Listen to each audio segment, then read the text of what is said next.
దర్శన్, శరణ్య ఇద్దరూ కలిసి సీతారాముల కళ్యాణాన్ని జరిపిస్తూ ఉంటారు. పంతులు గారు ఇద్దరిని ఒకరికొకరు బొట్టు పెట్టుకోమని చెప్పడంతో దర్శన్ శరణ్యకి, శరణ్య దర్శన్కి బొట్టు పెడతారు.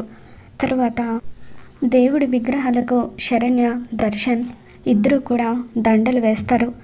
పంతులు గారు పూజ జరిపించిన ఆ దండలను ఇద్దరు మార్చుకోండి అని చెప్పడంతో దర్శన్, శరణ్య ఇద్దరు కూడా దండలు మార్చుకుంటారు.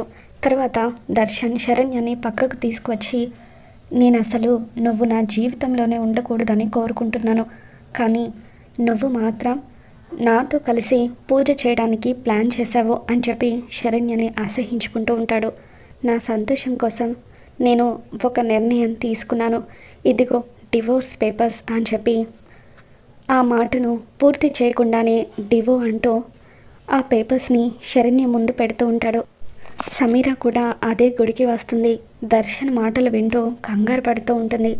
ఇక దర్శన్ అక్కడికి వచ్చిన సమీరాని చూసి ఒక్కసారిగా షాక్ అవుతాడు. మరోపక్క దర్శన్ ఏవో పేపర్స్ ఇస్తూ ఉంటే శరణ్య ఆ పేపర్స్ వైపు ఆశ్చర్యంగా చూస్తూ ఉంటుంది. మరి సమీర బతికి ఉందని తెలుసుకున్న దర్శన్ శరణ్యతో ఒకటవుతాడా? ఏం జరగబోతుందో మళ్ళీ మన ఛానల్లో తెలుసుకుందాం. ఈ వీడియో మీకు నచ్చినట్లయితే తప్పకుండా లైక్ చేయండి.